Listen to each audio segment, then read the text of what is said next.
TTD పాలక మండలి board సభ్యుడు ఎంఎస్ రాజు భగవద్గీత మీద చేసిన వ్యాఖ్యలు తీవ్ర దుమారాన్ని రేపుతున్నాయి. భగవద్గీత వల్ల ఈ దేశంలో ఎవ్వరి తలరాతలు మారలేదని ఇటీవల జరిగిన ఓ కార్యక్రమంలో ఆయన వ్యాఖ్యానించారు. దీనిపై హైందవ సంఘాలు మండిపడుతున్నాయి. విహెచ్పి కూడా దీనిపై ఆగ్రహం వ్యక్తం చేసింది. భగవద్గీతను కించపరిచిన టీటీడీ పాలక మండలి సభ్యుడు ఎంఎస్ రాజు వెంటనే క్షమాపణ చెప్పాలి అని పాలక మండలి సభ్యుడు భానుప్రకాష్ రెడ్డి డిమాండ్ చేశారు.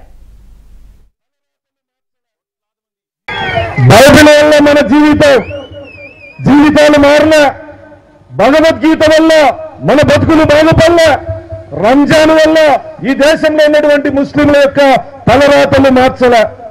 వీళ్ళందరి తలరాతలు మార్చింది భారత రాజ్యాంగం.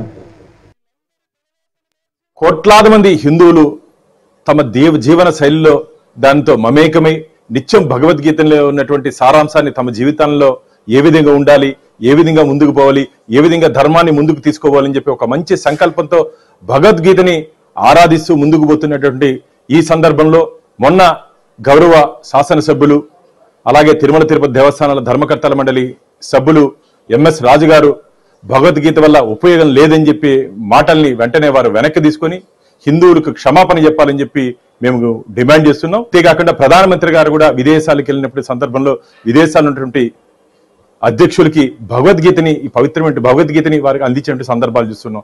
అలాంటి భగవద్గీత పట్ల ఇంత అవహేళనగా మాట్లాడడం ఇది మంచిది కాదు. వారు